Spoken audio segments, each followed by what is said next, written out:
வணக்கம். இன்று நாம் இந்த காணொளி காணவிருப்பது 36 வயதான பெண்ணுடைய திருமணத்தை நாம் துல்லியமாக கணித்து சொன்னது போலயே அவர்களுக்கு திருமணம் நடந்துவிட்டது. இன்றுதான் நமக்கு தகவல் கிடைச்சது.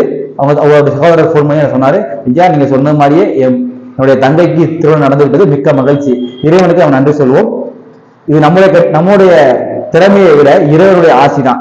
என்னுடைய ஆஸ்தான் ஆதித்ய குருஜி கற்றுக் கொடுத்த விதியின்படி நான் இந்த 36 வயதான பெண்ணுக்கு நான் கணித்தேன். இந்த காலகட்டம் இந்த பெண்ணுக்கு திருமணம் நடக்கும் என்று. இந்த வீடியோ நம்ம ஏன் பதிவிடுறோம்னா, இது மாதிரி 35 வயது ஆன ஆண் பெண்கள் எத்தனை பேர் இருப்பாங்க, திருமணமே நடக்காது வெறுத்து போன எத்தனை பேர், அவருக்கு ஒரு நம்பிக்கை ஊட்டும் விதமாக இந்த வீடியோ இருக்கும் என்று நான் நம்புகிறேன். இப்போ அந்த 37 வயது திருமணம் அந்த பெண்ணுடைய ஜாதகத்தை பார்ப்போம். அந்த பெண் பிறந்தது 17/1/1989 3:14 PM அந்த பெண் பிறந்த ஊர் போன டீட்டெயில் எதுவும் வேண்டாம், நான் அவங்களுடைய ஷேர் பண்ணக்கூடாத தப்பு. இப்போ இந்த பெண்ணுக்கு திருமணம் நடந்துவிட்டது. இந்த பெண்ணுடைய சகோதரன் என்ற தரம் பார்க்க வரும்போது இந்த பெண்ணுக்கு ராகு தசையில செவ்வாய் புத்தி நடக்கும். நான் சொன்னேன் உங்க தங்கைக்கு திருமணம் நடக்க போது இந்த மாதத்துக்குள் நடக்கும் என்று சொல்லியிருந்தேன். அப்போ சொன்னா எப்படியா இத்தனையோ தூர பார்த்துட்டோமே, நாங்க இது வரைக்கும் எங்களுக்கு நடக்கல சொல்லிட்டு தான் இருக்காங்க. இந்த மாதம் நடக்கும், அடுத்த மாதம் நடக்கும், அடுத்த வருஷம் நடக்கும், இன்னும் 6 மாதத்தில் நடக்கும் சொல்லிட்டாங்க இருக்காங்க. ஆனா இதுக்கு தூர தப்பு இல்லை. உங்கள்ட்ட சொல்ல முடியுமா, போயிட்டு 6 வருஷம் ஆகும், 1 வருஷம் 2 வருஷம் ஆகும் சொல்ல முடியுமா? சொல்ல வருத்தப்படுவீங்க சொல்லியிருக்காங்க. ஓகேவா? அதுக்காண்டி நீங்க வருத்தப்படுற அவசியம் கிடையாது. சொல்லுவேன் அதுக்காண்டி உங்கள்ட்ட போய் 5 வருஷம் ஆகுதுன்னா உங்களுக்கு வருத்தமா இருக்கும். அதுக்காக நான் சொல்லுவோம், பாரு நாளைக்கு கடத்த 6 மாசம் நடந்துரும். இப்போ நமக்கு இவங்க வரும்போது ராகு தசையில் செவ்வாய் புத்தியில இவங்க நம்மகிட்ட வந்தாங்க. ராகு தசை எண்ட் ஆஃப் த டைம் நம்மகிட்ட இவங்க ஜாமகம் வந்தா. அப்ப நான் சொன்னேன் இவங்களுக்கு குருதசை ஆரம்பித்த உடனே திருமணம் நடந்துரும் இந்த மாதத்துக்குள். இவங்க நம்ம மே மாசம் வந்தாங்க. நான் சொன்னது நவம்பர் மாதத்துக்குள் இவங்களுக்கு திருமணம் உறுதியாக நடக்கும் என்று சொன்னோம். அதே போல இவங்களுக்கு இங்கே திருமணம் நடந்துவிட்டது. இப்போ இவங்களுக்கு குருதசையில சுயபுத்தி. குரு பாத்தீங்கன்னா இவங்களுக்கு லக்கணத்தில் இருந்து சுக்கிரனுடைய வீட்டர் கலத்திரக்காரகன் காமகாரகன் உடைய சுக்கிரனுடைய வீட்டில் இருக்கக்கூடிய இந்த குரு 7ஆம் முறை தொடர்பு காரணமாக இவருக்கு திருமணத்தை கொடுப்பார் என்று நான் கணித்தேன். அதை விட குரு 5ஆம் இடத்தையும் 7ஆம் அப்ப திருமணம் குழந்தை பாக்கியம் இந்த குருதசை சுயபுத்தியில இவருக்கு கிடைக்கணும். அப்ப கண்டிப்பா திருமணமானதான் குழந்தை பாக்கியம். அதன் அடிப்படையில தான் நான் கணிச்சேன். அவரு பாருங்க சுக்கிரனும் இவரும் பரிவர்த்தனை வேற, சுக்கிரனும் குருவும். இப்ப சுக்கிர தொடர்பு முழுமையாக குரு கிடைக்குது. அப்ப திருமணம் கண்டிப்பாக நடக்க வேண்டியதுதான் இந்த ஜாதகத்துடைய சரியா நேரம் தான். நான் சரியா கணித்து சொன்னேன். அதே போல இன்று நடந்து விட்டது திருமணம். இந்த ஜாதகத்தை பாருங்க, குரு எங்க பார்க்கிறார்? 5ஆம் இடத்தை பார்க்கிறார், 7ஆம் இடத்தை பார்க்கிறார், 9ஆம் இடத்தை பார்க்கிறார். இப்போ இந்த திருமணம் நடக்கும்போது குரு தசையில குரு புத்தியில சனி அந்தரத்தில் திருமணம். ஏன் சனி அந்தரத்தில் திருமணம்? இங்கே பாத்தீங்கன்னா சனி சுக்கிரன் இணைவு சுக்கிரனுடைய வீட்டில் இருக்கிறார்கள், சுக்கிர தொடர்பு பெற்ற கிரகங்கள் போன்ற கிரகங்கள் திருமதி கொடுக்கும். அதனால இங்க பாருங்க சுக்கிரன் ஒரே வீட்டில் இருந்த சனி இங்கே இந்த பெண்ணுக்கு குரு தசையில குரு புத்தியில சனி அந்தரத்தில் திருமணம் நடந்து விட்டது.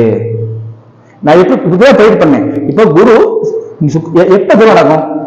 3, 7, 11 அதிபதிகள் உடைய தசாபுதி அந்தரங்கள் அல்லது 7ஆம் இடம் தொடர்பு கொண்ட கிரக தசாபுதிக்கு திருமணம் நடக்கும். அது சுக்கிரனுடைய வீடுகள் போன்ற இடங்களில் திருமணம் நடக்கும்.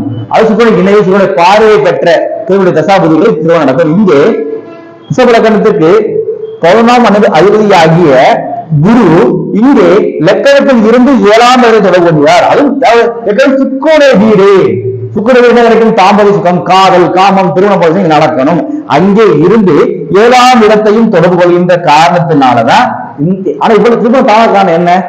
7ஆம் அதிபதி 11ஆம் இடத்துல மாறுவதன் காரணமாகத்தான் இவ்வளவுக்கு திருமண தாமதம். அதோட திருமணம் என்ன கிடைக்கும்? குழந்தை பாக்கியம். இங்கே 5ஆம் இடத்தை சனி பார்வதன் காரணமாகத்தான் இவருக்கு திருமணம் என்பது இந்த பெண்ணுக்கு தாமதமாக இன்று திருமணம் நடந்துள்ளது.